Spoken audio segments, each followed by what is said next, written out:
Voilà, nous avons commencé l'enregistrement et avec nos 1500 j'aime, nous pouvons maintenant commencer notre enseignement.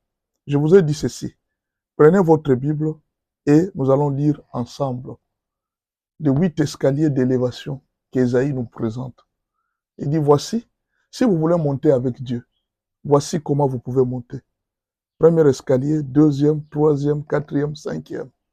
C'est une marche avec Dieu pour votre élévation. Gardez bien ce que je vous dis. Rappelez-vous de ce que je vous ai dit. Gardez toujours les dépôts. La parole que vous apprenez aujourd'hui, vous n'aurez pas toujours l'opportunité de l'apprendre chaque jour. Je suis en train d'insister, je sais pourquoi. La vie est très compliquée. Ça peut arriver un jour que TikTok a fermé. Ça peut arriver que TikTok m'ait banni de son compte. Ça peut arriver qu'un jour, nous ne sommes plus. Ça peut arriver que vous arrivez dans un endroit où il n'y a plus de réseau. Gardez les dépôts. Gardez les dépôts. C'est très important ce que je vous dis. Gardez les dépôts.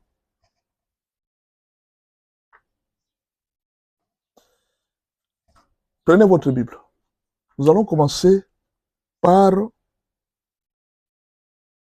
Ésaïe 59, verset 1. Premier escalier. Ésaïe 60, verset 1. Deuxième escalier. Ésaïe 61, verset 1. Troisième escalier. Ésaïe 62, verset 1. Quatrième escalier. Ésaïe 63, verset 1. Cinquième escalier. Ésaïe 64, verset 1. Sixième escalier. Ésaïe 65, verset 1. Septième escalier. Ésaïe 66, verset 1. Huitième escalier. Entrez, s'il vous plaît. Prenez votre Bible. Le Saint-Esprit va nous ouvrir les yeux sur ça. Saint-Esprit, merci beaucoup. Tu peux commencer ton travail. Nous sommes lundi. Chaque lundi, nous sommes venus avec des principes. Aujourd'hui, nous vous amenons 8 principes. Si vous voulez être élevé dans la vie, prenez ces 8 principes. Marchez avec les 8 principes.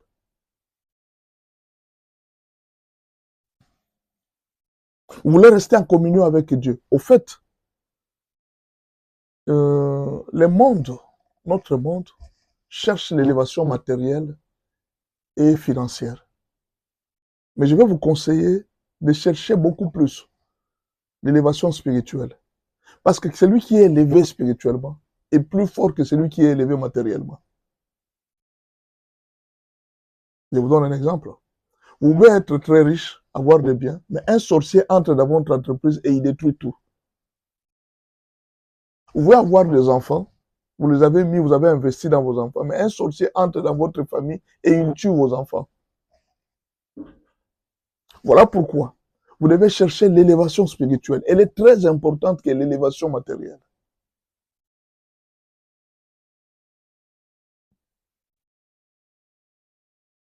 L'élévation spirituelle est très importante que l'élévation matérielle.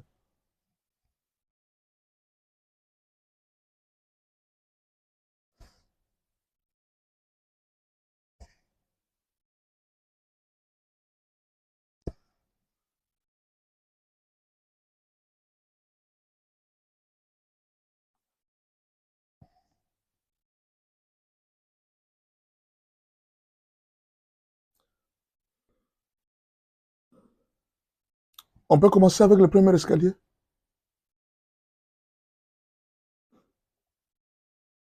Premier escalier d'élévation.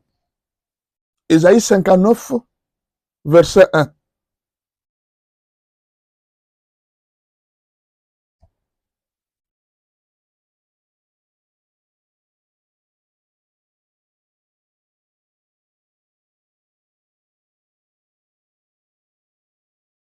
La main de l'Éternel n'est pas courte, ni son oreille dure pour entendre.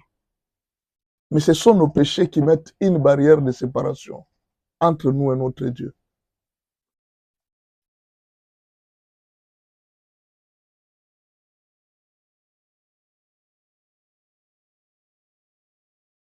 S'il vous plaît, Ne gardez jamais les péchés dans votre vie. Confessez toujours. Nous en avons parlé. Ayez l'habitude de confesser régulièrement vos péchés. Parce que la main de Dieu se raccourcit au fur et à mesure que nous gardons les péchés dans notre vie.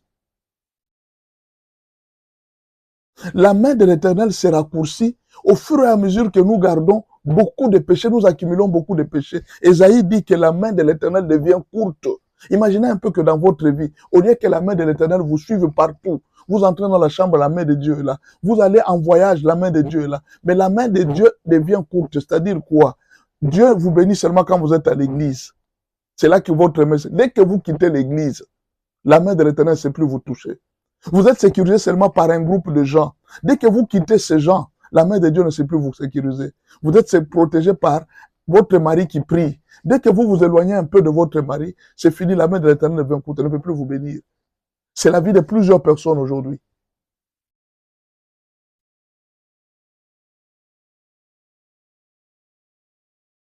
J'ai dit, c'est la vie de plusieurs personnes aujourd'hui. C'est quand vous êtes à l'église que la main de l'Éternel vous soutient. Mais quand vous êtes en dehors de l'église, la main de l'Éternel ne vous soutient pas.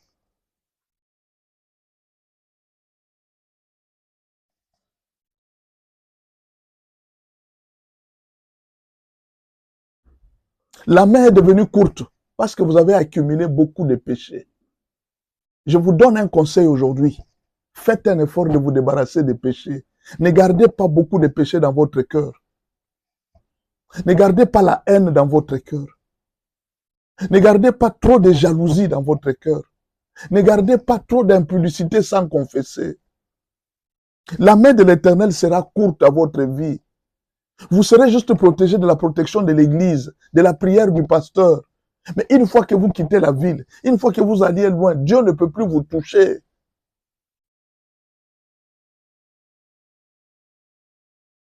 Non, je vais essayer un peu de vous décrire Dieu. Prenez ce verset. Je vous décris une partie de Dieu. Je vais vous décrire la partie du cœur de Dieu. Si vous ne le saviez pas, cette partie, si vous ne l'avez pas étudiée, je vous conseille d'étudier cette partie. Vous voulez vous élever, c'est la confession. Regardez même, pour vous entrer dans le monde spirituel, pour commencer la marche avec Jésus, quelle est la porte? C'est la porte de la confession. La confession est une porte, c'est le premier pas de l'élévation spirituelle. Si vous voulez vous élever spirituellement, commencez par vous humilier en confessant vos péchés. Acte 3, verset 19 à 21. Acte 3, verset 19 à 21. Repentez-vous et convertissez-vous, afin que vos péchés soient pardonnés et effacés, afin que de temps de rafraîchissement vienne et qu'on vous envoie Jésus-Christ, celui qui devrait venir pour vous. Ayez le temps de confesser vos péchés. Ne cachez pas un péché. Patrick Mukuna, bonjour, je suis très content. Quand tu arrives là, il faut que je te salue. Acte 3, verset. Regardez, l'entrée dans le monde spirituel, si tu veux la marche avec Dieu, ça commence toujours par la confession. N'arrêtez pas de confesser. N'arrêtez pas. Écoutez, peut-être vous allez dire non, les chrétiens ne doivent pas confesser chaque jour. Non, c'est l'apôtre Jean qui nous révèle. Il dit, petits enfants, je vous ai écrit ceci, 1 Jean 1, verset 9. 1 Jean 1, verset 9. Petits enfants, je vous ai écrit ceci pour que vous ne péchez pas. Mais si vous avez péché, parce qu'ils ont reconnu que nous bronchons tantôt d'une manière, tantôt d'une autre. Mais si vous avez péché, nous avons un avocat. Si vous avez péché, nous avons un avocat. Non, je répète, si vous avez péché, nous avons un avocat auprès du Père qui nous pardonne et qui nous purifie. Il y a quelqu'un qui parle pour nous. Ne gardez pas les péchés avec vous. Ne gardez pas les péchés. Je ne suis pas venu vous condamner pour votre impudicité, pour votre adultère. Je suis venu juste vous dire, ne gardez pas les péchés. Ne les gardez pas. Ésaïe commence par ce premier escalier. Il dit, confessez vos péchés. Il dit, c'est le premier escalier qu'Ésaïe nous présente. Il dit, si vous voulez marcher avec Dieu, confessez. Si vous voulez que la main de Dieu soit très longue avec vous, c'est-à-dire qu'elle vous élève jusqu'à, imaginez un peu, Quand vous cherchez, vous dites l'élévation. Si la main de Dieu est courte, il va vous élever comme ça. Vous serez seulement à ce niveau-là, parce que sa main est courte. Mais qu'est-ce qui retient sa main? Vos péchés. Si vous confessez, la main de Dieu s'élève directement. Elle s'allonge directement. Confessez vos péchés. Sinon, vous serez toujours trop bas. Je vais voir quelque chose ici. Voilà. Est-ce que vous comprenez? Soyez sages, s'il vous plaît. Profitez de la sagesse. Profitez de l'intelligence qu'on vous donne. Confessez vos péchés régulièrement. Chaque jour, confessez vos péchés. Chaque jour, nous tombons chaque jour. Écoutez, je vous donne, j'étais en train de vous écrire une partie de Dieu. Prenez avec moi ce verset. Psaume 130, versets 3 et 4. Psaume 130, versets 3 et 4. Psaume 130, versets 3 et 4.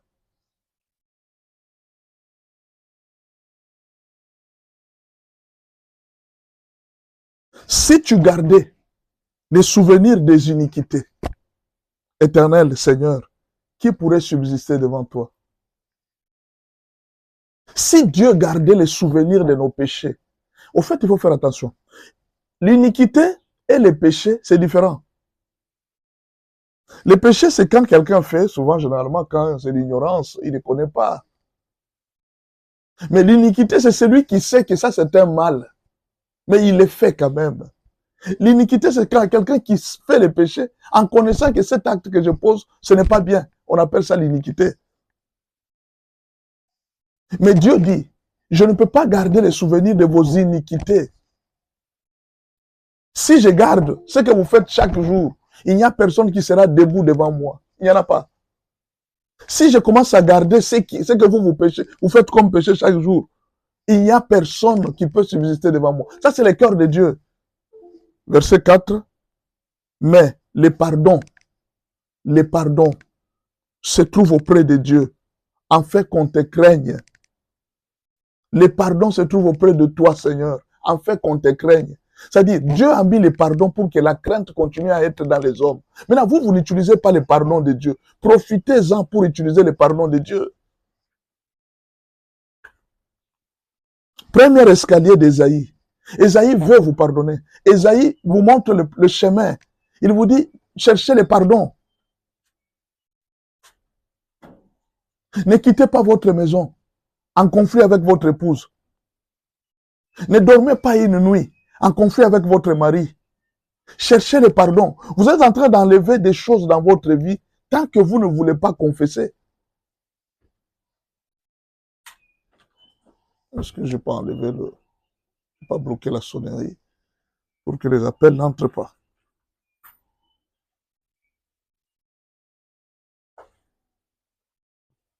Est-ce que vous avez compris? Les pardons se trouvent auprès de Dieu. En abondance d'ailleurs. Mais pourquoi vous n'allez pas demander pardon? Pourquoi vous gardez les péchés? Je vous ai dit qu'il faut éviter de vous justifier. Dieu n'aime pas les gens qui se justifient à tout moment.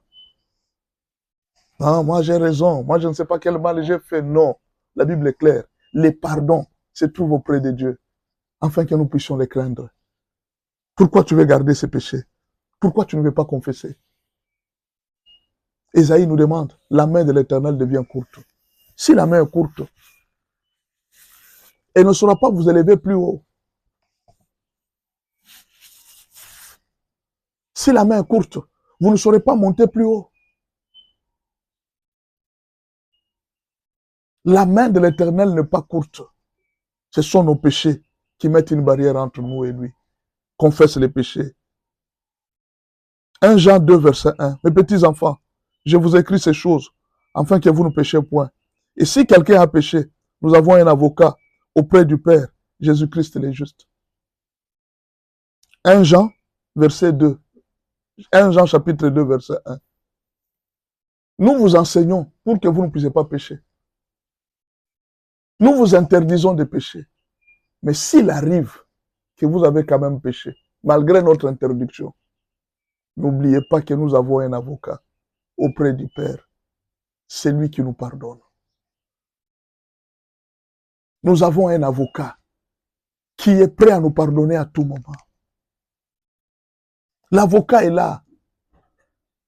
Il y a un pardon auprès de Dieu. Il y a une miséricorde auprès de Dieu. Ne cherchez pas à vous justifier. Montez encore en hauteur. Plus vous vous humiliez devant Dieu, plus Dieu vous élève. Vous comprenez pourquoi on a dit l'humilité précède? Parce qu'il n'y a que des personnes humbles qui ont la facilité de s'humilier. Quand une personne n'est pas humble, il ne peut pas s'humilier. Il ne peut pas demander pardon. Quand une personne n'est pas humble, elle ne peut pas demander. Regardez même dans les mariages. Une personne qui ne sait pas, qui est orgueilleuse, ne saura pas demander pardon à son mari ni à sa femme. Et il y aura toujours des conflits dans ces couples. Vous allez voir que ces couples vont commencer à descendre de plus en plus. Mais quand vous êtes humble, vous avez péché, vous aurez la facilité de demander pardon. Pardon auprès des amis, pardon auprès de tout le monde.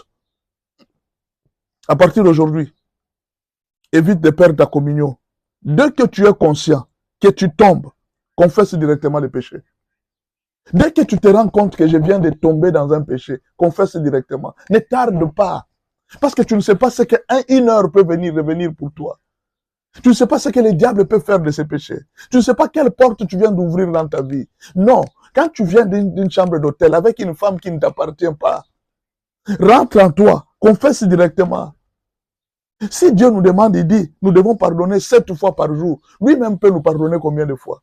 Dieu est capable de nous pardonner 77 fois, plus que ça. Parce que c'est ce qu'il demande aux hommes. Combien de fois il faut pardonner par jour? 77 fois 7 fois. Mais lui-même maintenant, il peut nous pardonner combien de fois par jour? Ne sois pas là à vouloir justifier les péchés, non. Chaque péché que tu te rends compte que je viens de commettre, ne tarde pas à te mettre à genoux et à confesser. Mets-toi juste à genoux, mon frère. Ne te justifie pas. Proverbe 24, verset 16. Proverbe 24, verset 16. Proverbe 24, verset 16. Car 7 fois les justes tombent. Tu peux tomber 7 fois. Et ils se relèvent. Dieu va te relever. Tu peux tomber 7 fois par jour. Dieu va te relever. Mais c'est à toi de prendre la décision de dire non, je me relève. Mais si toi tu veux rester là, tu refuses de confesser, tu resteras toujours à ce poste-là. Tu resteras toujours à cet endroit. Si tu veux que Dieu te relève, viens juste demander pardon à Dieu, afin que la main de l'Éternel soit longue pour nous. Mais les méchants sont précipités dans les malheurs. Pourquoi ils sont précipités dans les malheurs? C'est parce que les méchants refusent de confesser.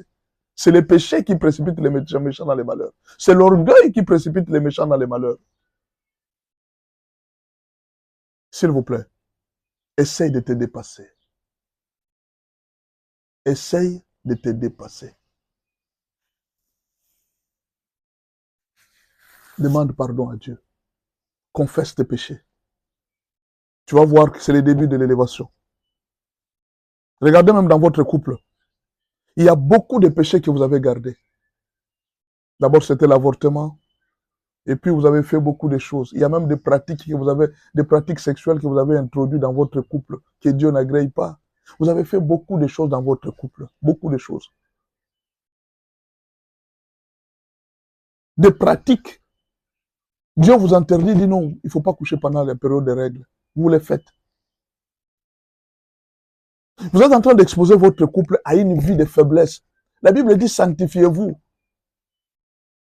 Vous serez saints car moi, votre Dieu, je suis saint. Nous devons marcher avec la nature de Dieu de la sanctification.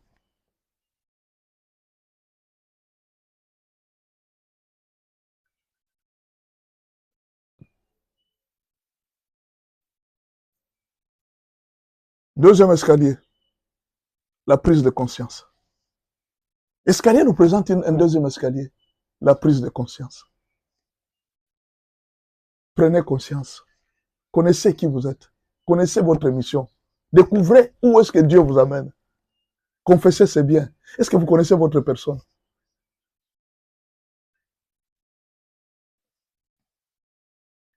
Isaïe 60, verset 1.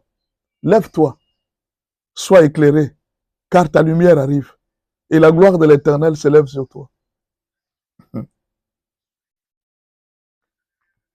Occupe-toi de connaître la volonté de Dieu pour exécuter ta mission dans l'Église, dans ta famille et dans ta nation et au niveau international. Avant de chercher la bénédiction, connais d'abord la volonté de Dieu. Prends conscience de ta mission. Quelle est la mission que tu as? Est-ce que Dieu ne t'a pas choisi pour sauver 1 millier? Beaucoup de gens envient Joseph. Hein?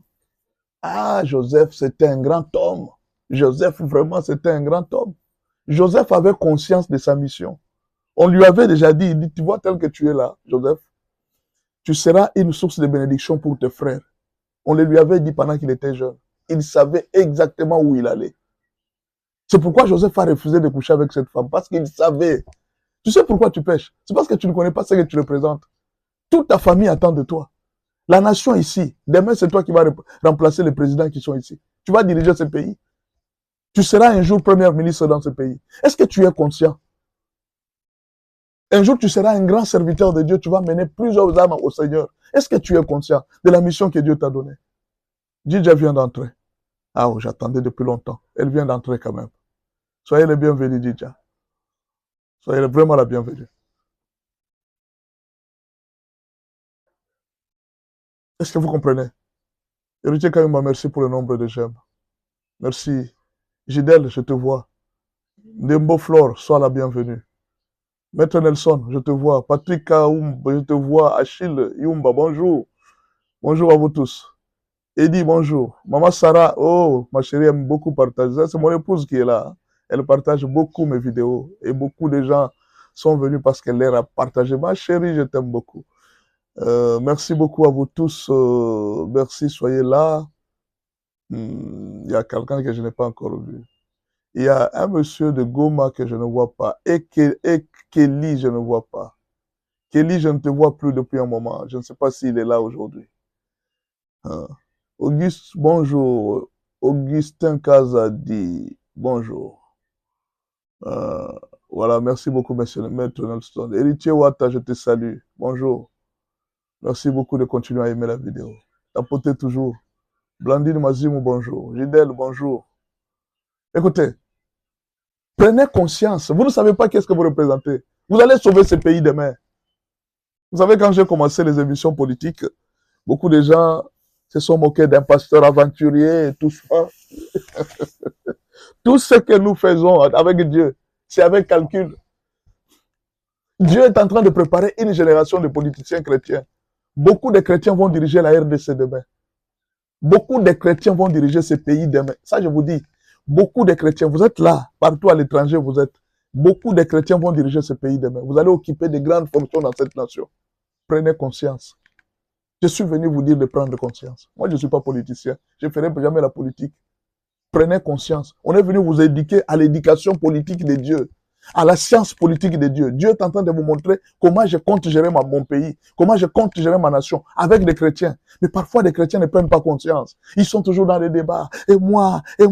Non, je vous dis la vérité. Tout ce que vous voyez, les guerres et tout ça, Dieu est en train de vous apprendre à prendre conscience. Demain, tu seras général dans ce pays. Tu as vu ce qui se passe. Tu as vu comment est-ce que le peuple souffre. Le Seigneur est en train de vous montrer. Vous allez diriger ce pays. Prenez conscience. Beaucoup de pasteurs que vous voyez ici vont mourir. Ils vont mourir d'un moment à l'autre, ils vont disparaître. Parce qu'ils auront fait leur temps. Dieu va les prendre, ils vont aller chez lui. Mais il y a des pasteurs qui vont les remplacer demain. Beaucoup d'autres pasteurs vont les remplacer demain.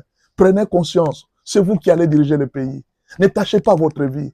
Ne détruisez pas votre témoignage. Ma soeur, c'est toi qui vas remplacer demain la reine Bastille. Ne détruis pas ton témoignage. Fais attention avec les enfants. Ne fais pas l'avortement. Prends conscience de la mission que Dieu t'a donnée. Ne vends pas ta vie à cause d'un iPhone. Ne vends pas ta vie à cause d'un petit téléphone. Tu représentes beaucoup dans cette nation.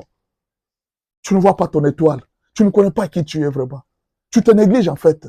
Tu ne sais pas qui tu es. Tu ne sais pas qu'est-ce que tu représentes dans cette nation. Imaginez un Joseph. Ses frères étaient en train de le regarder d'en haut. Mais c'est ces messieurs-là qui devraient être Premier ministre. Aujourd'hui, peut-être tu as des amis qui te regardent d'en haut, mais ils ne savent pas que demain, c'est toi qui vas gérer, qui vas faire de grandes choses dans ce monde. Prends conscience. Esaïe nous dit, prenez conscience. Si vous avez confessé, c'est bien. Maintenant, prenez conscience de votre vie. Écoute ce que Esaïe dit. Lève-toi. Esaïe ne vient pas me dire, moi, de venir te lever. Non, non. Il dit, toi-même, lève-toi. La conscience, ce n'est pas quelqu'un qui doit t'aider à prendre conscience. C'est toi-même à prendre conscience. Moi, je fais ma part, je te montre. Il dit, l'avenir est réservé pour toi. Tu vas diriger ce pays, tu vas diriger cette nation, tu vas diriger beaucoup d'entreprises, tu vas diriger beaucoup d'hommes. Tu seras un pasteur très élevé, tu seras une grande servante de Dieu, tu vas épouser un grand homme dans ce monde. Moi, je t'ai dit, non. Je t'ai donné mon message. C'est à toi de prendre conscience, de savoir qui je représente vraiment. Est-ce que tu sais qui tu es? Est-ce que tu as conscience de ce que tu représentes? Est-ce que tu as conscience de la maman de qui tu es? Esther 4, verset 16. Esther 4, verset 16. Voici comment des gens ont pris conscience. Esther était dans la royauté. Vous voyez, il y a des gens que Dieu a envoyés en Europe, au Canada, aux États-Unis.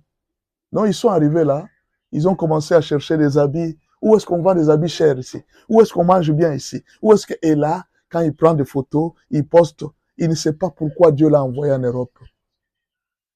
Il ne sait pas pourquoi Dieu l'a envoyé au Canada. Il ne sait pas pourquoi Dieu l'a envoyé en Afrique du Sud. Il ne sait pas. Il n'a aucune conscience. Lui aussi commence à entrer dans des boîtes de nuit. Lui aussi commence à boire. Il n'a aucune conscience pourquoi Dieu l'a envoyé en Afrique du Sud. Aucune conscience.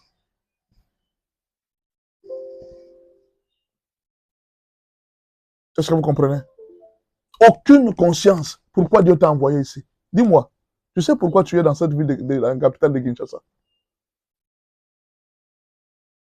Je vous ai donné ce témoignage. Je me rappelle, j'étais à la montagne en train de prier.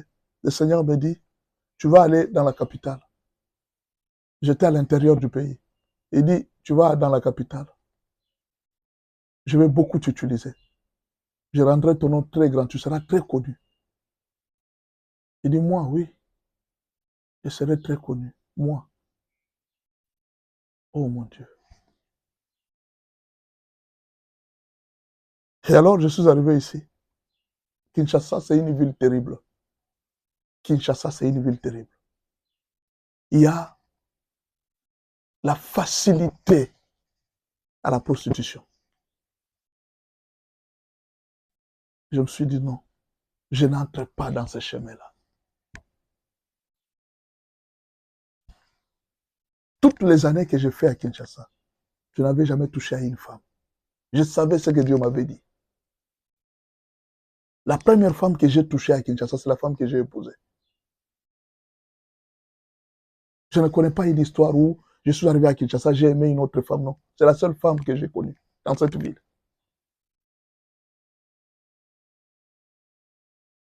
Bientôt, je vais faire 30 ans dans cette ville. C'est la seule femme que je connais. Pourquoi? J'avais conscience. Dieu m'avait prévenu. Abi, je t'envoie à Kinshasa. Ton nom sera connu partout. Il me l'a dit. Mais c'est à toi de prendre conscience. Est-ce que je peux encore te répéter? Lève-toi. Lève-toi. Écoute, Esther était en train de dormir dans la royauté. Elle était contente. Esther était contente. Écoute ce que Dieu lui dit. Va, rassemble tous les Juifs qui se trouvent à Suse et jeûnez pour moi, sans manger ni boire, pendant 3 jours, ni la nuit, ni les jours. Moi aussi, je jeûnerai de même avec mes servantes. Puis j'entrerai chez le roi, malgré la loi. Et si je dois périr, je périrai. C'est maintenant qu'elle vient de prendre conscience. Esther vient maintenant de prendre conscience. On lui a dit, il y a une loi. Oh non, moi, la loi là, il y a le roi. Si tu entres chez le roi, tu vas mourir. Elle avait peur de mourir. Mardochée est venu lui dire, ma fille, ma petite sœur, si tu ne te lèves pas, Dieu va susciter quelqu'un d'autre. Il va se lever à ta place. Mais sache que nous allons périr. Non, tu ne comprends pas. Si toi, tu ne te lèves pas, Dieu va susciter quelqu'un d'autre. Dieu va le faire à ta place. Mais sache que ce ne sera pas avantageux pour toi. C'est maintenant que tu dois te lever. Prends conscience. Quitte cette vie de débauche dans laquelle tu te trouves. Tu es un grand homme. Cesse de sortir avec les maris d'autrui. Tu as ton mariage. Dieu a déjà prévu un mariage avec toi, avec un grand homme. Tu es en train de t'abaisser pour rien. Tu vends ton corps moins cher pour rien. Prends conscience de ta vie. Tu es une grande personnalité. Concentre-toi sur Dieu. Dieu a un avenir avec toi. Il avait un avenir avec Joseph. Il avait un avenir avec David. Il avait un avenir avec tous ces grands hommes. Dieu les préparait depuis leur enfance. Moi, aujourd'hui, je suis venu te préparer. Je te donne le deuxième escalier. Prends conscience. Lève-toi. Dieu n'a pas dit que quelqu'un puisse t'élever. Est-ce que tu as entendu Dieu venir dire que là, oh non, si tu veux t'élever? Non. Dieu n'a pas dit si tu veux t'élever. C'est un ordre. Lève-toi. Prends conscience. Il y a une lumière sur toi. La gloire de l'Éternel s'est levée sur toi. Il y a une gloire qui t'attend. Il y a une bénédiction qui t'attend. Prends conscience. Esaïe est venu bien te dire. Et moi, je suis venu te rappeler. Tu as une mission. Rappelle-toi des prophéties qu'on t'avait dit. Qu'est-ce qu'on t'avait dit? Cet enfant ira en Europe. Il sera une source de bénédiction pour toute la famille. Aujourd'hui, tu n'es plus une source de bénédiction dans la famille. Tu deviens quelqu'un dans des boîtes de nuit. Tu as oublié la prophétie. Tu as oublié ce qu'on t'avait dit. Un jour, les singes se sont réunis. Ils se réunissent, ils disent, ah, dans la forêt ici, nous ne mangeons pas bien. Dans la forêt, nous ne mangeons pas bien. Est-ce que nous ne pouvons pas faire une cérémonie que l'un des nôtres devienne un humain, qu'il a épousé une femme au village, afin que, à travers cette femme, nous aussi nous commencions à manger. Les humains mangent bien. Alors, ils ont fait la cérémonie, ils lui ont enlevé la queue. C'est une parabole. Ils lui ont enlevé la queue. Il dit, à partir d'aujourd'hui, nous te donnons le pouvoir de devenir humain et d'aller épouser des humains. Mais, n'oublie pas, nous reviendrons chez toi. Nous viendrons manger régulièrement chez toi. Ils ont signé l'accord et puis le singe est parti. Quand il arrive au village, il a trouvé une femme. Il a épousé. Les singes commençaient à vivre une bonne vie. Alors, là où ils vivaient, chaque jour, les singes venaient de la forêt et ils passaient par là pour manger. Il peut être là, il prend la nourriture, il jette et puis ils viennent, ils ramassent et puis ils rentrent dans la brousse. Les choses se passaient bien. Puis un jour, il était fatigué. Il était fatigué. Ils sont venus en nombre, ils sont venus, non, est-ce que la nourriture, nous avons faim? Il les a injuriés, des sales singes, vous aussi vous avez exagéré. Ah! Première fois, il a injurié. Deuxième fois, ils ont donné les rapports. Ils lui ont dit, tu as oublié d'où tu es venu? Alors ils se sont réunis. Ils ont dit, bon, il n'y a pas de problème. Allez lui remettre sa queue. Ce jour-là, les singes n'étaient pas venus comme d'habitude, connus. Ils sont arrivés, ils se sont cachés dans les arbres. Lui tournait par derrière. Ils étaient dans les arbres. Pendant qu'il tournait par derrière, je ne sais pas qu'est-ce qu'il faisait, il s'est incliné un peu. Alors il y a un singe qui est sauté, qui a sauté et qui lui a collé la queue au niveau de derrière. Directement, il s'est transformé lui aussi en singe. Quand il arrive devant sa femme, la femme a dit, hey, un singe, un singe. Les gens du village sont venus, on l'a chassé. Il est rentré dans la forêt lui aussi. Il avait perdu la conscience. Il avait perdu le contrat qu'il avait signé. Tu connais ce que Dieu t'avait dit. Tu connais ce que le Seigneur t'avait dit. Il t'avait amené à la discipline. Dieu a dit à Salomon, je continuerai à te bénir tant que tu garderas ma voie. Mais les jours où tu vas cesser de garder mon chemin, je te punirai. Et effectivement, Dieu l'avait puni. Soyez conscients. Réveillez-vous. Aujourd'hui, tu as la lourdeur de prier. Fais attention. Il y a un avenir pour tes enfants. Réveille-toi pour tes enfants. Ne dors pas. Ne dors pas.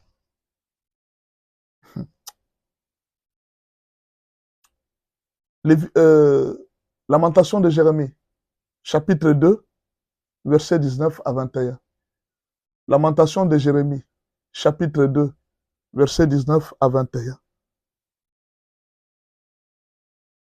Réveille-toi, dès le matin. Regarde tes enfants qui sont dans tous les coins de la rue qui meurent de faim. Réveille-toi. Réveille-toi. Lève-toi. Lance des cris vers Dieu. Regarde tes enfants qui sont en train de souffrir. Chers parents, réveillez-vous. L'avenir de vos enfants est en danger. Réveillez-vous. Ne dormez plus. Prenez conscience.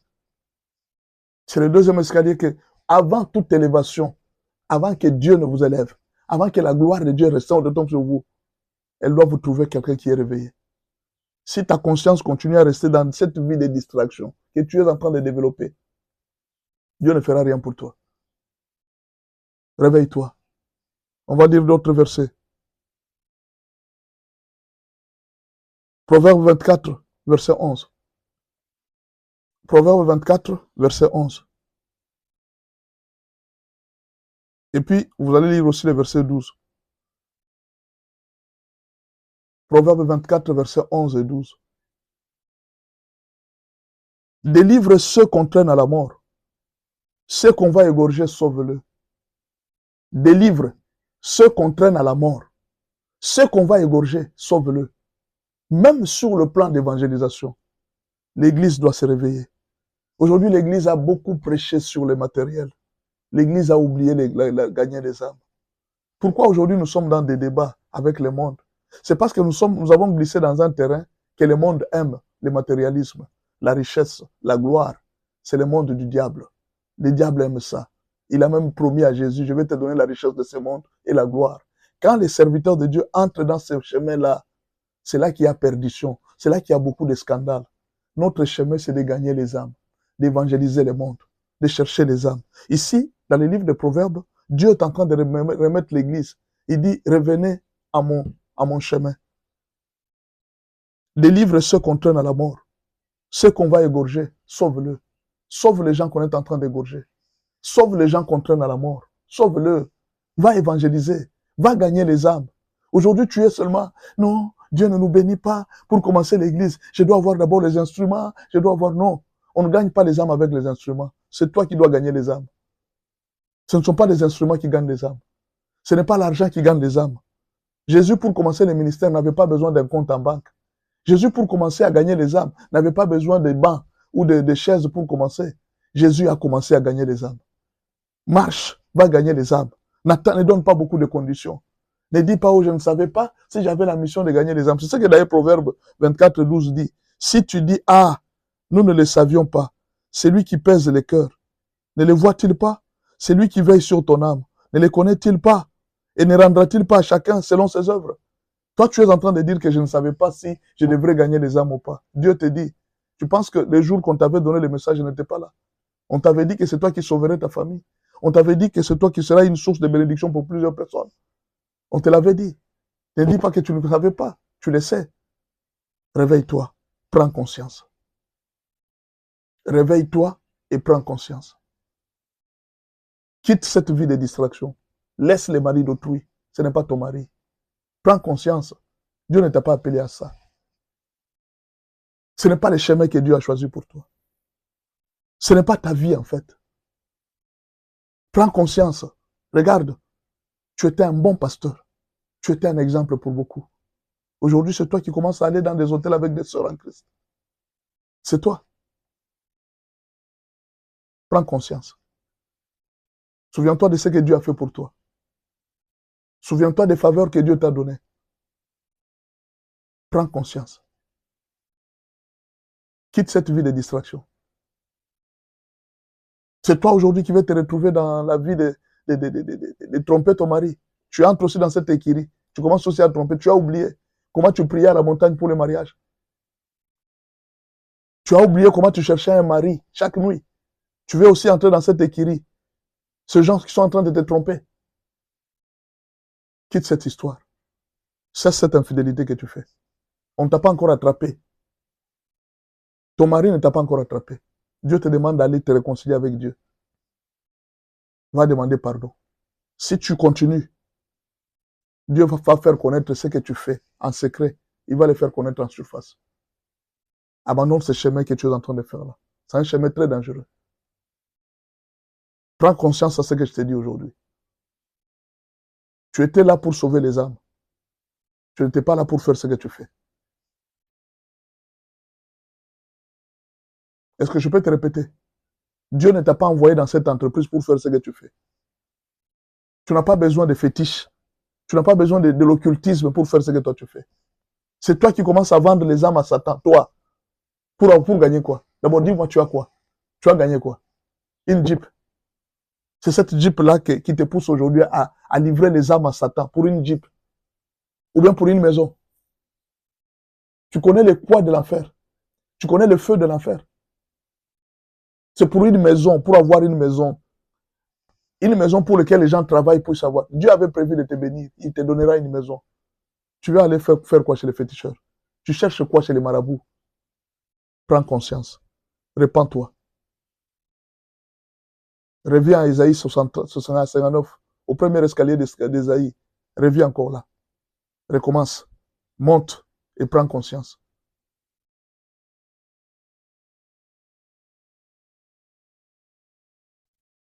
Isaïe 61, verset 1. Non. Je suis au troisième escalier. Troisième escalier d'Isaïe. La recherche de la puissance du Saint-Esprit. Est-ce que vous avez vu? Premier escalier, la confession. Deuxième escalier, la prise de conscience. Troisième escalier, la recherche de la puissance du Saint-Esprit. Vous m'avez vu, je vous ai dit la recherche de l'argent. Est-ce que moi, je vous ai dit de la recherche de l'argent? Il y a des gens que Dieu a destinés pour chercher l'argent. Il y a des gens que Dieu a destinés pour travailler pour lui et lui-même va prendre soin d'eux.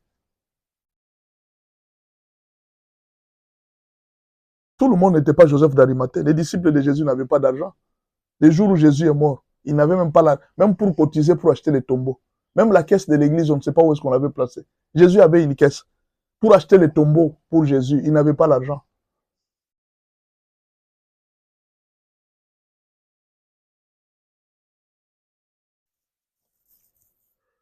Troisième escalier, la recherche de la puissance du Saint-Esprit. Troisième escalier, la recherche de la puissance. Je ne parle pas de la recherche de l'argent. La recherche de la puissance du Saint-Esprit. Isaïe 61, 1. L'Esprit du Seigneur, l'Éternel, est sur moi. Car l'Éternel m'a oint pour porter des bonnes nouvelles aux malheureux.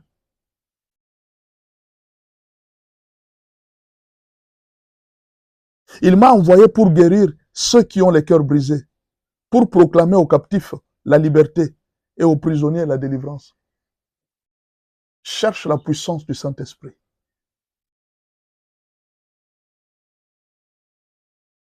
N'entre pas en jeûne pour chercher les biens matériels. Le Saint-Esprit n'est pas là pour les biens matériels. Les biens matériels, ce sont des récompenses de l'œuvre. Mais l'œuvre, ce n'est pas la recherche des biens matériels. L'œuvre, c'est la recherche des âmes. C'est ça l'œuvre. Dieu a déjà oint des gens pour avoir l'argent sur cette terre. Et Dieu les a oints pour soutenir ceux qui doivent prêcher l'évangile. Il y a des gens qui ont reçu l'onction seulement pour l'argent. Et leur argent est en train d'entrer dans le salut des âmes. Il y a aussi des gens qui ont reçu l'onction pour guérir les malades. Vous voyez, c'est un peu les musiciens chrétiens. Vous ne remarquez pas que beaucoup de musiciens chrétiens ont cessé de chanter. Ils se sont lancés dans la carrière pastorale. Beaucoup de musiciens chrétiens sont devenus aujourd'hui des pasteurs. Ils se sont lancés dans la carrière pastorale. Chacun a son travail. Mais tout le monde, et vous allez voir que dans cette carrière pastorale, parce que ce n'était pas leur mission, ils ont fait beaucoup de dégâts. Aimé Desach Namwana, Shalom, bonjour, sois la bienvenue.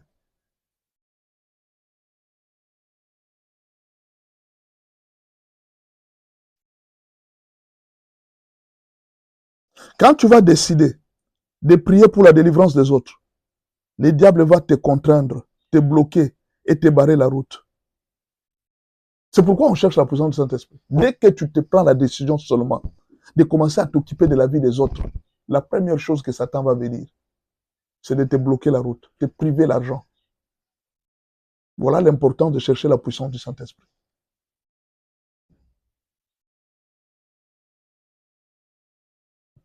Fais un effort de rechercher les revêtements spirituels. Tu peux gagner le mariage, la richesse, la gloire. Si tu n'as pas la puissance, le diable va tout détruire. Tu peux avoir des enfants. Si tu n'as pas la puissance, le diable va te les ravir. Tu peux avoir l'argent. Le diable va te ravir. Fais attention. Cherche la puissance du Saint-Esprit. Ésaïe a commencé par nous donner le 3e escalier. Cherche la puissance du Saint-Esprit. Tu peux avoir un bon travail. Oui, j'ai un bon travail. Oui, on me paye bien. Les occultistes peuvent te faire partir de ce travail si tu n'as pas la puissance du Saint-Esprit. Ils vont entrer en réunion, ils disent, ces messieurs nous dérangent beaucoup. On les fait partir. On te fait partir du travail.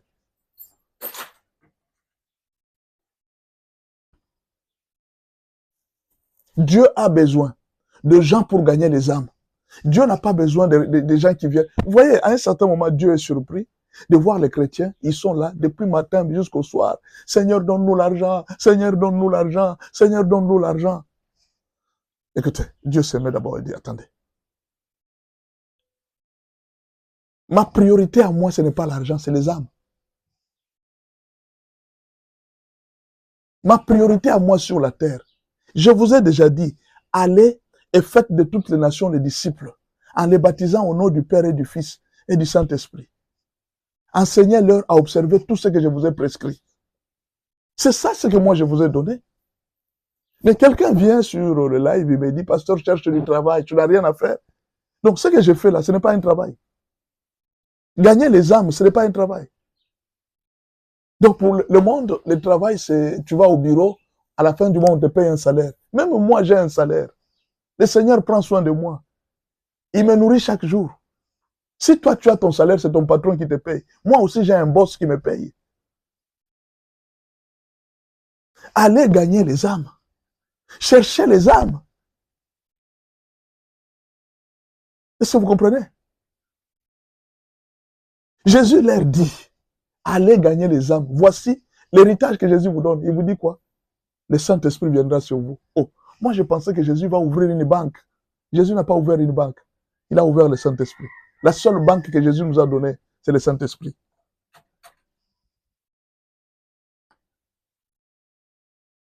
Le Saint-Esprit. C'est la banque qu'on nous a donnée. Il dit, c'est là qu'il y a tout, dans le Saint-Esprit. Cherchez les revêtements de la puissance. Vous avez l'argent, cherchez la puissance. Vous travaillez, cherchez la puissance. Vous êtes commerçant, cherchez la puissance. Vous êtes marié, cherchez la puissance. Partout où vous vous trouvez, utilisez la puissance du Saint-Esprit. Sinon, le diable va tout détruire.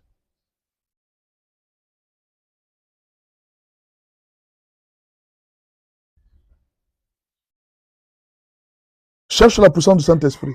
Élève-toi spirituellement. Gagne le royaume. Viens sur TikTok, gagne. Utilise ton argent pour gagner les âmes. Je suis en train d'insister sur ça chaque jour. Mes frères, l'argent n'est pas une priorité. La priorité de Dieu, ce sont les âmes.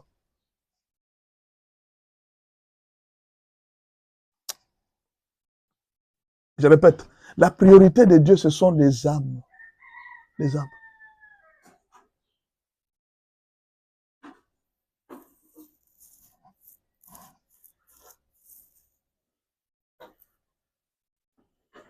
Quatrième escalier, la persévérance. Quatrième escalier d'Ésaïe, c'est la persévérance.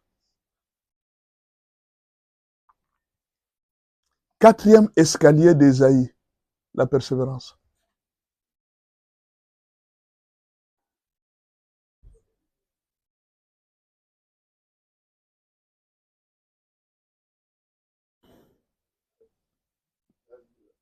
Ésaïe 62, verset 1. Ésaïe 62, verset 1. Pour l'amour de Sion,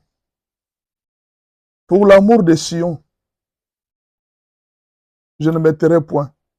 Pour l'amour de Jérusalem, je ne prendrai point de repos, jusqu'à ce que son salut paraisse comme l'aurore et sa délivrance comme un flambeau qui s'allume. Il y a des gens qui marchent avec Dieu. Aujourd'hui, ils se reposent, demain ils avancent. Aujourd'hui, ils se réveillent, demain ils avancent.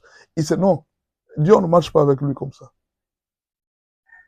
Dieu, on marche avec lui jusqu'à ce que on verra le royaume. Jusqu'à ce que on verra le salut d'Israël. Jusqu'à ce que. C'est ça la marche avec Dieu. La marche avec Dieu s'appelle jusqu'à ce que.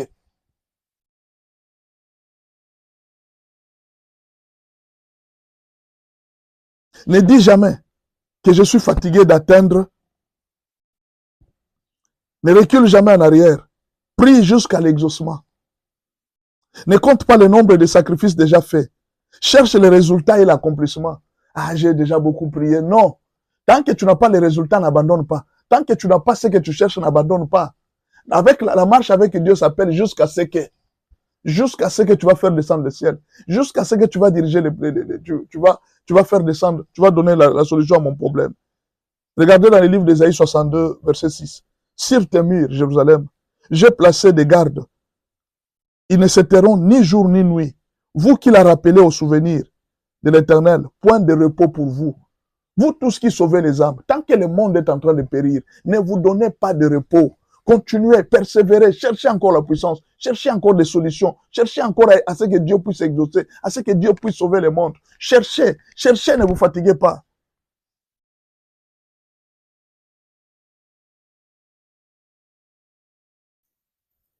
Et ne lui laissez aucun relâche jusqu'à ce qu'il rétablisse Jérusalem et la rende glorieuse sur la terre. À partir d'aujourd'hui, tu vas aller jusqu'au résultat. Étonne le monde. Va jusqu'au résultat. Ne t'arrête pas en chemin. Sois un jusqu'au boutiste. Quelqu'un qui va jusqu'au bout. Va jusqu'au bout avec les problèmes. Tant que tu n'as pas le mariage, n'arrête pas. Tant que tu n'as pas la solution, n'arrête pas. Dieu ne t'a pas dit d'arrêter. Il dit persévérer. C'est ce qu'Ésaïe 62, 1, le 3, 4, 4e escalier nous dit. 5e escalier d'Ésaïe. 5e escalier d'Ésaïe. Jésus le Sauveur. 5e escalier. Jésus le Sauveur. Vous voyez, nous sommes à 5. C'est là qu'on parle de Jésus. On commence à parler des résultats. On commence par la confession, la prise de conscience. Après quoi? La persévérance. Non, la recherche du Saint-Esprit, la persévérance. Et puis, Jésus le Sauveur. 5e étape, une dimension arrive. Ésaïe 63, verset 1. 5e escalier. Ésaïe 63, verset 1. Qui est celui-ci qui vient d'Édom, de Bostra, en vêtements rouges?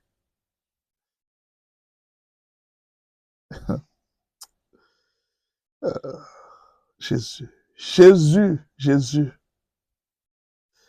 En habit éclatant. Et se redressant avec fierté dans la plénitude de sa force. C'est moi qui ai promis le salut. Qui est le pouvoir de délivrer? Non. Ce verset, c'est l'un des plus grands versets de la Bible.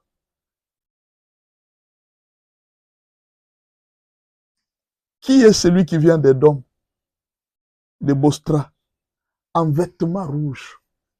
Jésus est d'abord habillé en sang. Les vêtements rouges, c'est un sacrifice. Au fait, on voulait dire, qui est celui qui est venu donner les sacrifices de sang? Et juste après le sacrifice, il en sort avec des habits éclatants. Il est venu nous sauver, et puis il sort avec des habits éclatants. Il est venu nous sauver, il enlève tout le sang qui était sur nous, les saletés qui étaient sur nous, il nous vêtit des habits éclatants. Tu sais, je vais te dire une chose.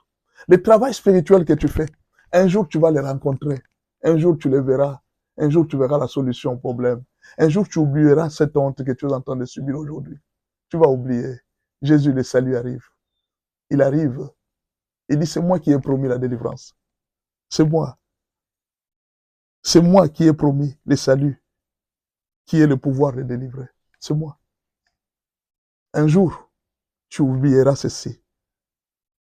Nous sommes dans le 5e escalier. Ange Miel, nous sommes dans le 5e escalier. Alors, si tu peut-être tu es venu un peu en retard. Le premier escalier, Ésaïe 59, verset 1. Le deuxième escalier, Ésaïe 60, verset 1.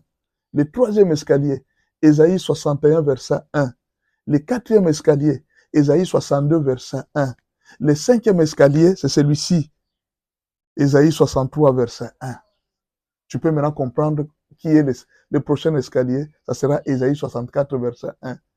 Et le dernier escalier, ça sera Ésaïe 65, verset 1. L'avant-dernière. Le nom de Jésus doit nous rappeler la substitution. La souffrance qui devrait nous arriver tombe sur lui. Donc Jésus est venu se substituer. Les malheurs qui devaient t'arriver, toi, Jésus a pris ça. C'est pourquoi il est venu en sang, en habit rouge, et puis il en sort avec des habits éclatants. Il a pris notre souffrance. Il a pris notre malheur. Il a pris nos péchés. Et puis il nous a rendus purs.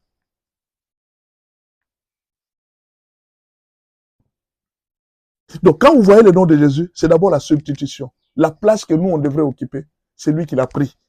Il s'est substitué à notre souffrance. Jésus est comme un dépôt de nos problèmes, de nos fardeaux. Quand tout va mal, malgré les sacrifices endurés, tu te souviendras de Jésus. Adore-le, élève son nom et son œuvre. Quand vous faites avancer les royaumes, c'est Jésus que vous honorez. Ne vous fatiguez pas. Jean 8, verset 28. Jean 8, verset 28. Jésus donc leur dit, quand vous aurez élevé le Fils de l'homme, alors vous connaîtrez ce que je suis et que je ne fais rien de moi-même, mais que je parle selon ce que le Père m'a enseigné. Élevez-le. Écoutez, les difficultés peuvent arriver.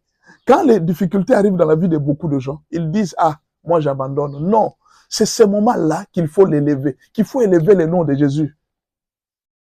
Quand tout va, c'est-à-dire, quand ton intelligence est finie, tu n'as plus rien à proposer, tu n'as plus de cartes à main, comme les politiciens disent. Quand tu es au bout, c'est là qu'il faut élever Jésus. C'est le 5e escalier. Élève Jésus. Lorsque vous aurez élevé le Fils de l'homme. Jean 12, verset 32. Et moi, quand j'aurai été élevé de la terre, j'attirerai tous les hommes à moi. Quand j'aurai été élevé de la terre, j'attirerai tous les hommes vers moi.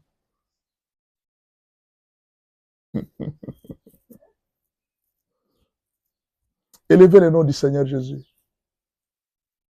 Élevez le nom de Jésus. Quand les difficultés sont grandioses, élevez le nom de Jésus. Non, je dis ceci. Cherchez à élever Jésus. Quand vous sentez que rien ne va, élevez le nom de Jésus. Généralement, c'est là que beaucoup de chrétiens abandonnent. Ils fuient, ils laissent tout. Ne lâchez pas. Quand Jésus est élevé, son œuvre est bien accomplie, il vous redouble la bénédiction. Élevez le nom de Jésus. Partout où vous êtes, ne vous fatiguez pas. Jessica vient d'entrer. Que Dieu te bénisse, Jessica. Merci beaucoup. Ça se fait sentir.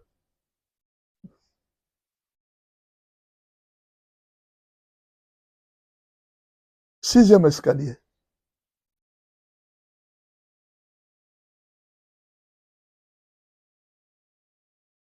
Sixième escalier.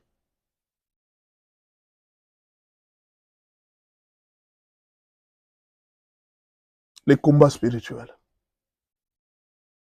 Sixième escalier. Les combats spirituels.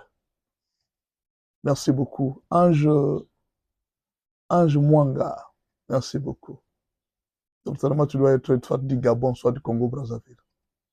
Que Dieu te bénisse. 6e escalier qu'Ésaïe présente, c'est le combat spirituel. Merci beaucoup, GSK. Nous recevons toutes vos salutations.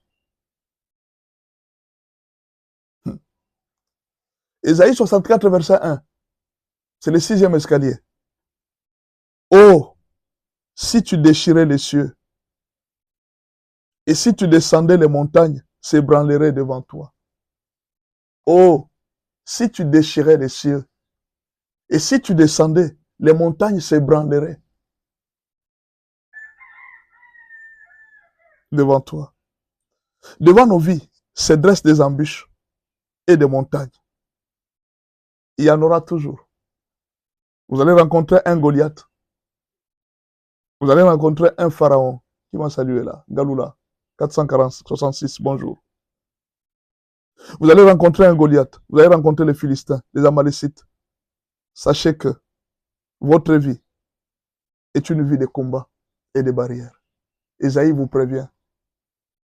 C'est le 6e escalier. Il dit que vous le vouliez ou pas, que vous montiez ou pas, Dieu met devant vous des adversaires en fonction de votre montée. Chaque montée, il y a une montagne que vous allez rencontrer. Et vous allez briser la montagne. Vous allez briser la montagne. Merci beaucoup pour les cadeaux, GSK.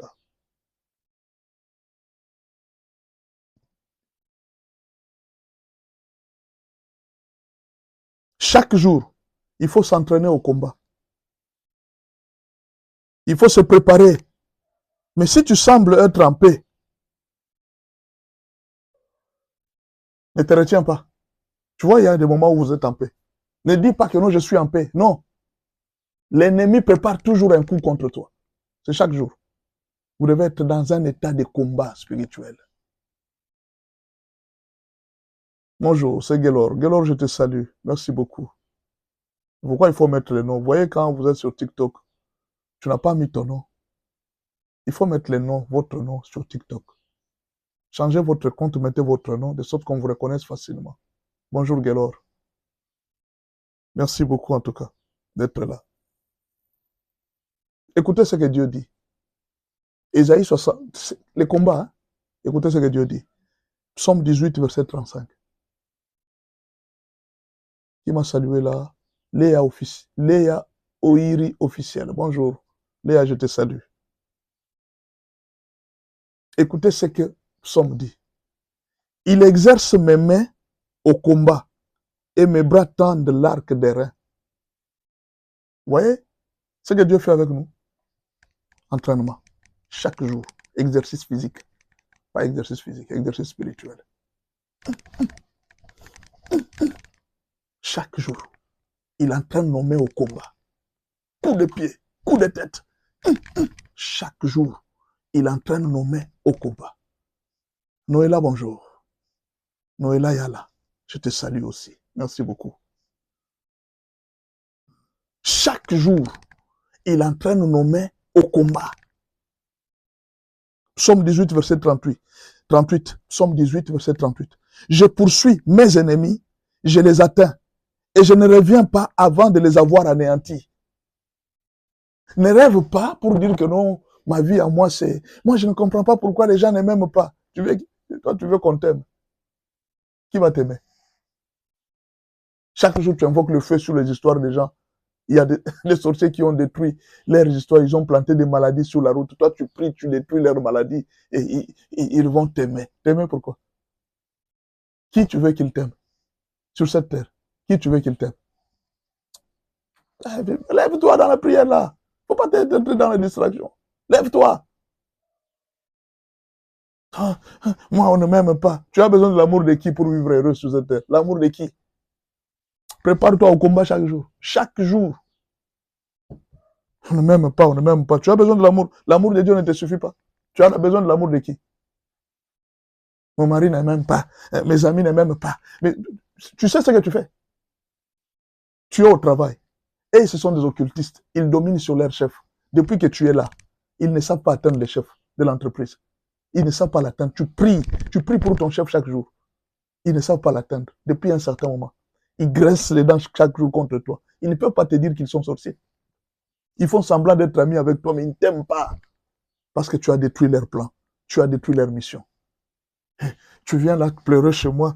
Pasteur, moi je ne comprends pas. Partout où je passe, les gens ne m'aiment pas. Tu veux qu'ils t'aiment pourquoi? Tu détruis leurs histoires, tu ne sais pas. Tes prières là, tu sais combien de choses ont détruit dans la vie des gens. Et tu veux que les gens t'acclament.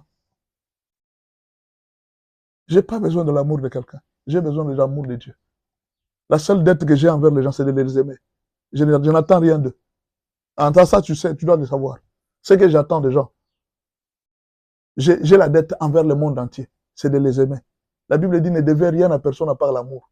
J'ai la dette envers le monde, en tout cas l'amour. Mais d'eux, je n'attends rien. Ça, tu peux être sûr. Je n'attends rien du monde. Moi, beaucoup de gens qui m'ont aidé dans la vie, qui m'ont béni, ce sont des gens qui ont été touchés par l'Esprit de Dieu. Je n'ai pas été béni par des cadeaux. Non. Tous ceux qui m'ont aidé, qui m'ont béni, qui m'ont ouvert des portes, ce sont des gens que le Saint-Esprit a touchés. Donc, nous autres là, sans Dieu, nous ne sommes rien. Rien du tout. Le monde ne nous aime pas. Moi, surtout moi là, on ne m'aime pas. Je sais. On va m'aimer pourquoi? Tu penses que cet enseignement ici que je donne là, ça a ouvert les yeux de beaucoup de combien de personnes? Satan va t'aimer. Quelqu'un était là distrait dans le monde, en train de jouer dans la boîte de nuit, Satan est content, il est en train de les manipuler. Maintenant, un jour, il voit la monsieur, il coupe les fils, il s'en va. Satan va m'aimer? Il ne veut pas m'aimer? Mais alors, tu as besoin de quoi? Tu as besoin de Jésus, ça suffit. Jésus te suffit. J'aime la sœur qui a chanté. Ton amour me suffit. Tu me suffis. Emmanuel, tu me suffis. Oh Seigneur. Ton amour me suffit. L'amour de Dieu nous suffit. Merci beaucoup pour Dena Moana pour cette chanson. Dena, j'aime beaucoup cette chanson. Ton amour me suffit. Tu me suffis. Oh Jésus, tu me suffis. Il me suffit. Jésus me suffit. Ne cherche pas l'amour des gens. Le monde, c'est un monde de combat. Voilà pourquoi Dieu entraîne nos mains au combat. Je n'ai pas fini. Hein?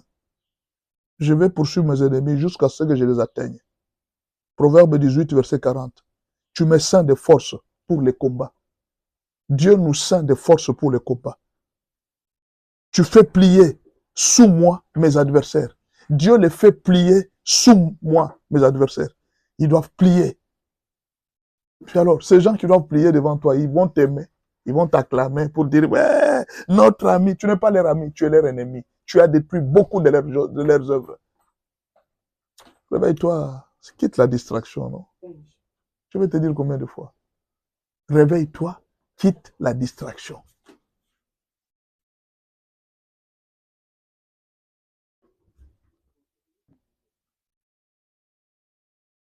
J'aime encore ce verset. Prenez ce verset. Psaume 18, verset 41. Prenez-moi ce verset. Tu fais tourner les dos à mes ennemis devant moi et j'extermine ceux qui me haïssent. Tu as compris? Ils vont tourner les dos. C'est-à-dire quand on dit que tu fais tourner les dos à mes ennemis, ils vont fuir. Tu fais fuir mes ennemis. Et je fais quoi? Et j'extermine ceux qui me haïssent. Les gens qui me haïssent là, je vais vous exterminer. Je vais terminer votre carrière. Prenez encore moi le verset 43.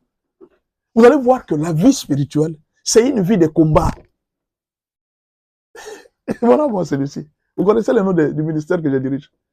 Ministère chrétien, école de champions. C'est-à-dire moi là, que Dieu me pardonne, hein, je n'aime pas parler trop de moi, je laisse. Nous sommes dans un championnat. Nous, c'est chaque jour qu'on nous amène des cas, délivrance. C'est-à-dire, vous êtes là chaque jour en conflit avec les démons. Ils crient. Mes frères, le nom de Jésus est puissant. Je suis dans la délivrance, je connais. Ou quelqu'un qui vient là, je dis, à genoux. Un monsieur, par terre, à genoux. Tout genou fléchi devant Jésus. Qu'est-ce que tu veux? Jésus. Jésus. Ton amour me suffit. Tu me suffis. Oh Jésus, tu me suffis. Ah, Dena Moana. Que Dieu te bénisse, ma soeur. Tu chantes bien, Denamwana. Waouh. Elle chante bien, cette sœur. Prenez-moi ce verset. Ésaïe 18, non, Psaume 18, verset 43. Psaume 18, verset 43. Je les broie comme de la poussière qu'emporte le vent. Je les foule comme de la boue des rues. Broyez, je vous foule aux pieds. De ce moment, dès que tu as terminé cet endroit, prépare-toi au combat chaque jour. Ne joue pas. Quelqu'un qui vient jouer avec ton mariage, attaque. Quelqu'un qui veut jouer avec tes enfants, attaque. Quelqu'un qui veut jouer avec ton travail, attaque. Quelqu'un qui veut jouer avec ta vie chrétienne, attaque. Broie. Piétine.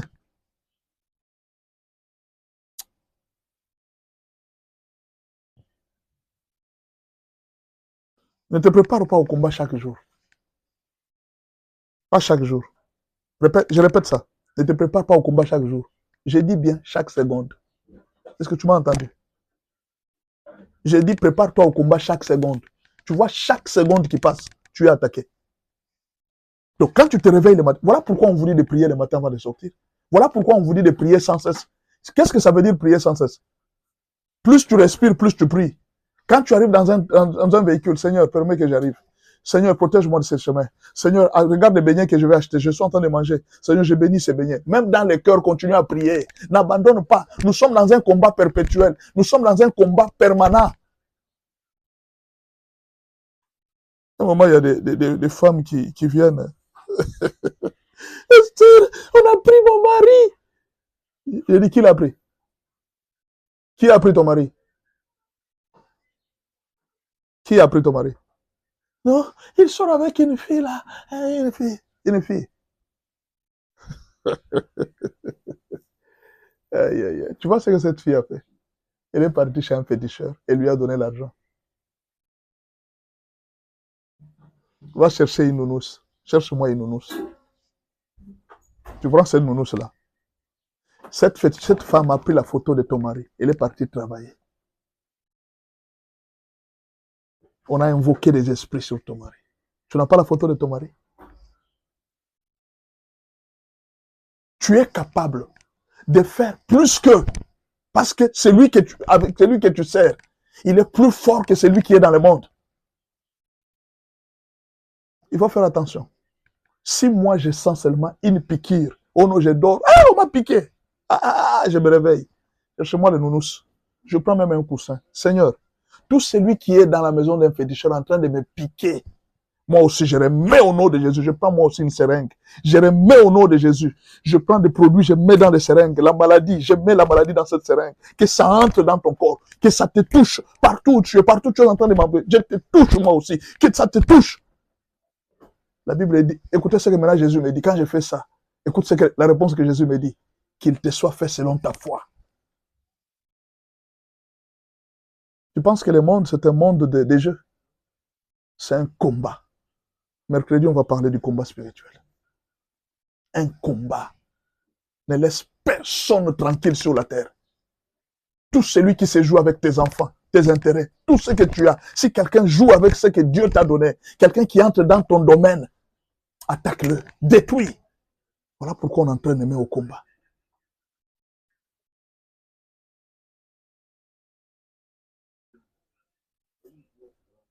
Ne te limite pas seulement à tes propres combats, mais pense aussi à ceux des autres.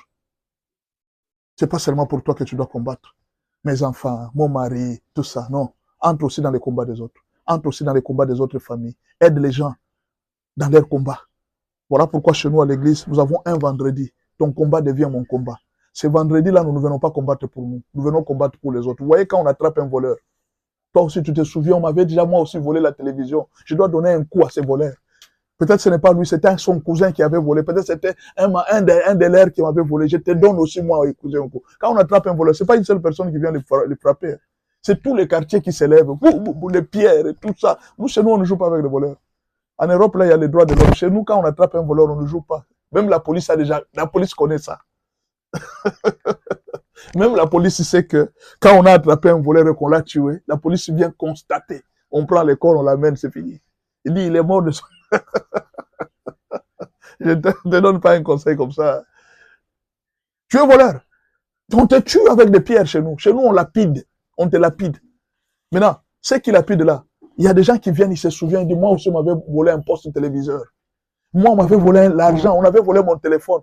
Les souvenirs là, ça vient, il dit, tape lui aussi. Même s'il n'a pas volé chez toi. C'est ça, ton combat devient mon combat. Chaque vendredi, nous avons un combat. Un combat pour entrer dans les combats des autres. C'est-à-dire, si quelqu'un t'a attaqué, moi aussi je suis ton frère, moi aussi je viens mettre mon coup de poing. Nous allons tous l'attaquer. Alors, qu'est-ce que nous faisons? Les vendredis comme ça, chacun passe, il dit ses problèmes. Moi, j'ai tel problème, on m'a attaqué pour tel problème, il n'y a pas de problème. Nous tous, que chacun lève son coup de poing. Nous commençons à taper nous tous sur l'ennemi. C'est ça la famille. Quand on attaque l'un, nous tous nous devons agir. Donc, ne te limite pas seulement à tes combats, entre aussi dans les combats des autres. Tu as une sœur qui a des problèmes, entre dans son combat, tape toi aussi. C'est ça la vie chrétienne. Nous sommes dans la vie chrétienne, nous devons nous entraider. Tu as des difficultés, moi j'entre. Pourquoi? Moi là, je suis dans les combats de presque tout le monde. C'est lui qui m'amène ses problèmes, il dit viens, nous allons nous battre. Je me mets en position. C'est qui? Non, c'est l'oncle qui m'a attaqué. Ton oncle. Coup de poing! Laisse l'enfant de Dieu tranquille. Coup de tête! Pourquoi? Vous devez laisser les enfants de Dieu tranquilles. Dieu dit, il entraîne nos mains au combat.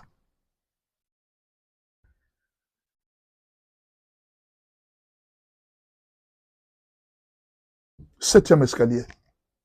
J'ai beaucoup parlé. Il est 7h30. Je dois arrêter?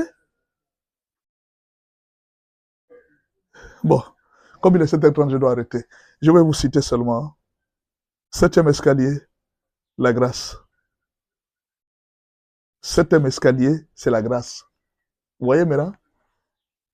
Tu connais combattre, tu as déjà le Saint-Esprit, tout ça. Le septième escalier. Tu m'ajoutes 7 minutes. Vous m'ajoutez 7 minutes. On m'a ajouté 7 minutes. Aïe, aïe, aïe, aïe, aïe, aïe. D'accord. 7 minutes. 7 minutes et puis je ne termine pas. Merci beaucoup pour le modérateur qui m'a ajouté 7 minutes. Alors là, je vais vite. Hein. Ésaïe 60, 7e escalier, la grâce. La grâce. Lisez bien. Quand on te parle de 7e escalier, c'est-à-dire c'est Ésaïe 65, verset 1. Ésaïe 65, il reste un chapitre.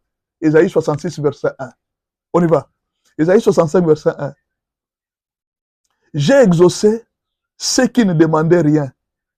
Je me suis laissé trouver par ceux qui ne me cherchaient pas. J'ai dit, me voici, à une nation qui ne s'appelait pas de mon nom. Le frère, c'est le verset le plus compliqué de la Bible. C'est le verset, comment est-ce que moi j'appelle? Les tombolas de la Bible. Vous connaissez les tombolas? Les lotos. Vous connaissez les lotos, non? Ah, ça c'est les lotos de la Bible. Si vous n'avez jamais entendu parler de loto dans la Bible, voici les versets qui parlent de loto dans la Bible. C'est-à-dire Dieu ramasse qui il veut, comme il veut. Même celui qui ne l'a pas cherché, même celui qui n'avait pas besoin d'argent. Vous voyez les lotos là, ce ne sont pas seulement les riches qui gagnent. Tout le monde peut gagner des lotos. Ce ne sont pas seulement les... Vous allez voir quelqu'un qui est là, oh non, il a gagné au loto. C'est une chance. C'est quoi? On ne sait pas. La grâce est comme ça. Dieu ramasse qui il veut, quand il veut. Mais alors, il nous introduit tous dans cette grâce. Il dit, je suis venu chercher ceux qui ne me cherchaient pas. Ceux qui n'avaient pas besoin de la bénédiction. Nous autres ici, nous sommes devenus pasteurs par la grâce. Mes frères, quand tu me vois pasteur là, je viens très loin, de très loin. Dieu nous a fait grâce. Mais alors, nous sommes entrés dans cette grâce-là. Nous connaissons nos familles d'où nous sommes venus. Je connais mon père, je connais ma mère, je connais nos origines. Je connais comment ça fonctionne dans notre tribu. Nous, là, on ne peut pas être des pasteurs. Nous, on ne peut pas être des pasteurs, nous autres, là. Mais le loto est venu nous localiser. Le loto de Dieu est venu nous ramasser. La grâce de Dieu est venue nous prendre sur là où nous étions. Il dit, vous aussi, je vous ai choisi. Il dit, moi, oui, toi, oui, je n'ai pas de diplôme. Je n'ai pas... Il dit, non, comme ça seulement, je te prends. Même sans qualification, je te prends comme ça, comme tu es là, je te prends. Ha! David, pour devenir roi, il faut naître de la famille royale. Dieu vient, il dit, David, tu deviens roi. Mais Dieu, mon père n'est pas roi. Il dit, ça ne me regarde pas. Tu deviens roi. Hey, est-ce que tu as compris? Ça, c'est le 7e escalier. Le 7e escalier, c'est la grâce. La grâce, mon frère, c'est-à-dire dans la vie ici, n'importe quoi peut t'arriver. N'importe quelle bénédiction peut t'arriver. Prépare-toi. Dieu fait grâce à qui il fait grâce. Il élève qui il veut. Parfois, la grâce aussi, on peut la chercher. Dieu peut te faire grâce. C'est-à-dire, Vous voyez, quand vous êtes en prison, hein, il y a ce qu'on appelle la grâce présidentielle. C'est quoi la grâce présidentielle? Quelqu'un peut avoir fait 20 ans. Le président de la République a droit de libérer les prisonniers qu'il veut. Alors, si le président décide, par exemple, on vient de condamner quelqu'un, demain, le président utilise sa grâce présidentielle, il lui dit, bon, le monsieur que vous avez arrêté, moi, je l'ai fait sortir. Le président utilise son veto. Le veto, là, c'est ce qui donne au président la grâce présidentielle. Et le président l'utilise. Il utilise la grâce présidentielle. Est-ce que vous comprenez? Alors, vous aussi, Dieu peut utiliser la même grâce pour vous. Vous ne méritez pas d'épouser un tel homme. Vous ne méritez pas de travailler dans une fonction comme ça. Voyant vos diplômes, vos capacités, la famille d'où vous êtes venu, vous ne pouvez pas occuper ça. Mais Dieu vous fait occuper ces lieux. Oh, profitez de la grâce de Dieu, mes frères. La grâce, la grâce, la grâce, la grâce. Quand on dit que tout est grâce, nous autres ici, nous vivons par la grâce, mes frères. Vous savez, à un certain moment, il y a quelqu'un qui m'a dit, j'étais surpris. Un jour, j'avais donné un enseignement sur les 7 tresses de Samson. 7 tresses de Samson, on peut parler de ça mercredi. Les 7 tresses de Samson. J'ai parlé de ça. Il y a quelqu'un qui fait la théologie, il m'appelle et dit, pasteur, ça a été l'objet de recherches théologiques pendant très longtemps. Je suis allé voir mon professeur, je lui ai dit, est-ce que tu peux m'expliquer ce que veut dire 7 tresses de Samson? Il m'a dit, oh, les 7 tresses de Samson. Est-ce que tu peux m'expliquer les 7 tresses de Samson? Expliquer les 7 tresses de Samson, il dit oui. Il n'avait pas pu me donner la réponse. Mais les jours où j'étais suivi, tu étais en train d'expliquer. J'ai compris, mais c'est ce qu'on était en train de chercher. Les 7 tresses de Samson, c'était ça. On a maintenant la révélation. Il dit, hey. Donc moi, ma révélation, à moi-même, les théologiens, ah, c'est que Dieu m'a fait grâce. Je ne comprenais pas. C'est que vraiment Dieu m'a fait grâce. Les théologiens, ils me disent que non, on n'a jamais entendu ça. Et donc c'est Dieu m'a fait grâce. Dieu m'a fait vraiment grâce. Oh! La grâce de Dieu. Tu peux devenir riche dans des pays où tu as trouvé des gens qui ont fait longtemps dans ce pays. Ils n'ont jamais trouvé ce que toi tu as. Mais tu t'en sors. Tu arrives dans un... où les propriétaires du pays, les propriétaires du pays sont pauvres. Mais toi, tu es étranger. Tu es devenu riche. Tu vis mieux que beaucoup des gens qui sont là. Dieu, quand il te fait grâce, ma soeur. Tu peux épouser un homme qui n'est pas de la trempe même de ton niveau. Quand Dieu te fait grâce, il te fait grâce. C'est le 8e escalier. Dieu marche avec nous par la grâce. C'est pourquoi il faut marcher, il faut persévérer, il faut aller avec Dieu. Un jour, la grâce va tomber sur toi. Elle était tombée sur Esther, elle tombera aussi un jour sur toi. Psaume 44, verset 4. Psaume 44, verset 4. Ce n'est point par leur épée qui se sont emparés du pays. Ce n'est point par leurs bras qui les a sauvés, mais c'est ta droite, c'est ton bras, c'est la lumière de ta face, parce que tu les aimais. Dieu bénit les gens parce qu'il les aime. C'est sa grâce. Il est souverain. Il fait des gens ce qu'il veut. Verset 7. Car ce n'est pas à mon arc que je me confie. Ce n'est pas à mon épée. Ce n'est pas mon épée qui me sauvera. Mais c'est toi qui nous délivre de nos ennemis, qui confond ceux qui nous haïssent. Dieu va faire en sorte que même sans diplôme, à un certain niveau, on te donne la place de quelqu'un qui n'a pas ce diplôme. Il faut le savoir. Il ne faut pas toujours penser que non, je n'ai pas étudié. Ne soyez pas toujours complexé. Quand tu suis complexé, rappelle-toi du 7e escalier. Le 7e escalier, c'est la grâce. Il s'est fait montrer au peuple qui ne le connaissait pas. Il a élevé des gens qui ne le connaissaient pas. Même si tu arrives dans un milieu, n'oublie pas que Dieu utilise le 7e escalier. Le 7e escalier, c'est la grâce. Souviens-toi du 7e escalier d'Ésaïe. Ce que je viens de te dire, souviens-toi du 7e escalier d'Ésaïe. Dieu sera toujours avec toi. Dieu te bénira toujours. Le 8e escalier. Le 8e escalier, c'est le dernier aujourd'hui. Le principe de la grandeur de Dieu. Le principe de la grandeur de Dieu. En réalité, rien n'est impossible à Dieu. Quand tu vas marcher avec Dieu, ne limite pas ta foi, ne limite pas ta pensée. Rien n'est impossible à Dieu. Tout ce que tu vois sur terre a été créé par Dieu. N'oublie pas. Tout ce que tu vois qui t'environne a été créé par Dieu. Alors, retiens. Premièrement, l'or et l'argent appartiennent à Dieu.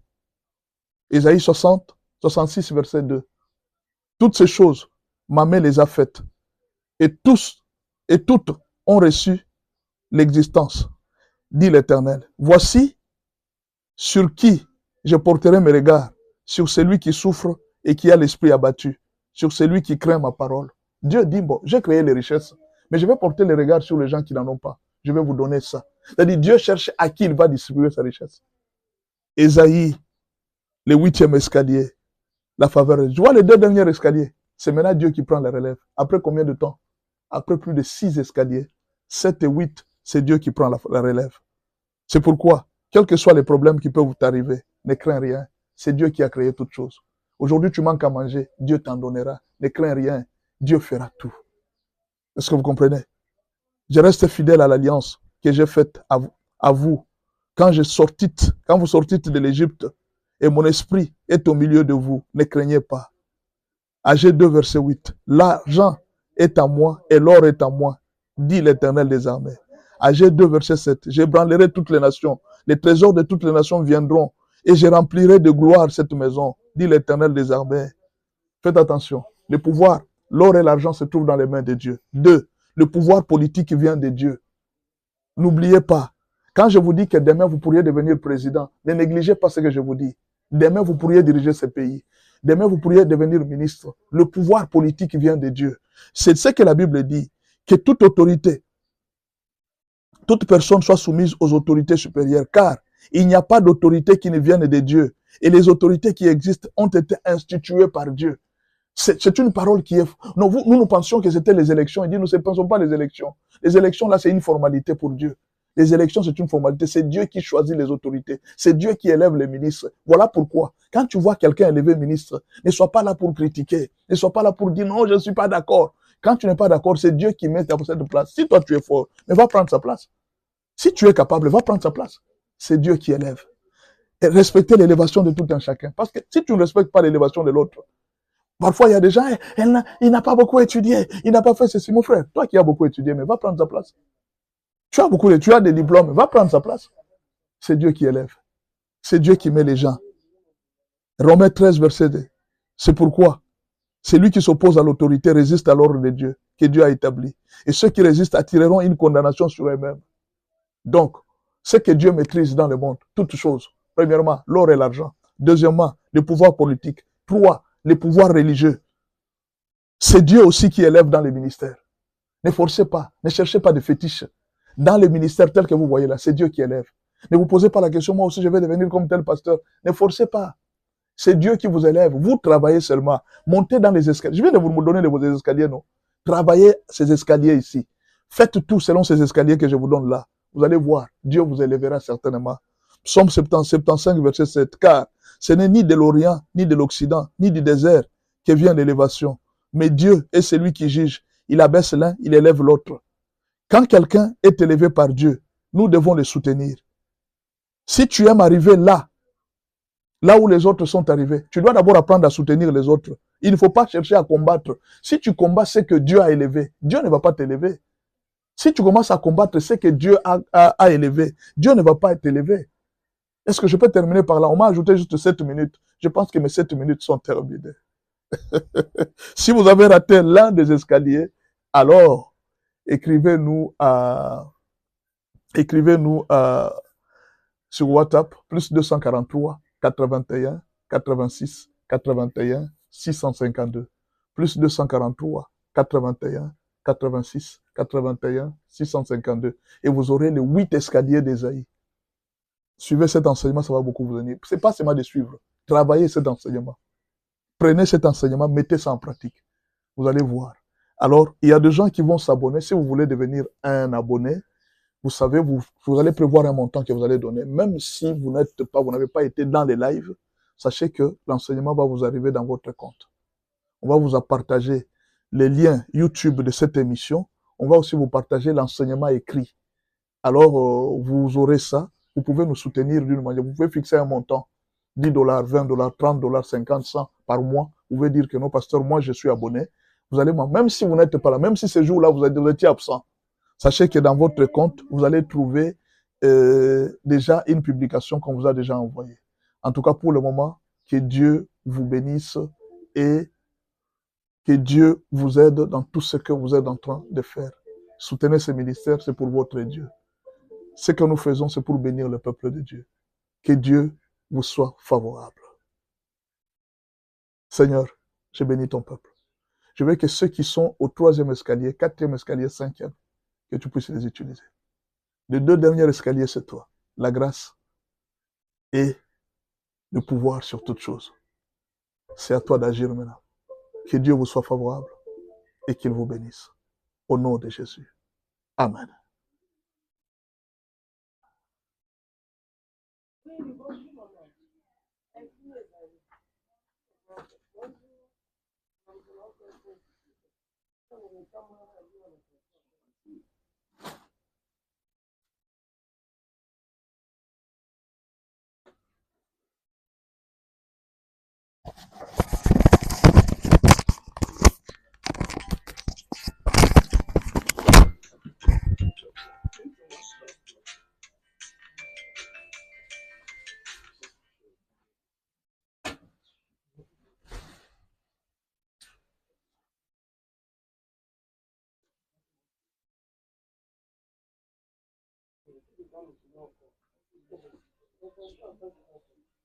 Wanatika nini?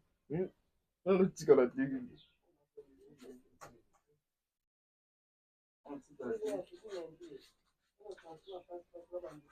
Bana kasi bate. Vous avez prenez mon kémi mbali. Mon baki la biso. Hein?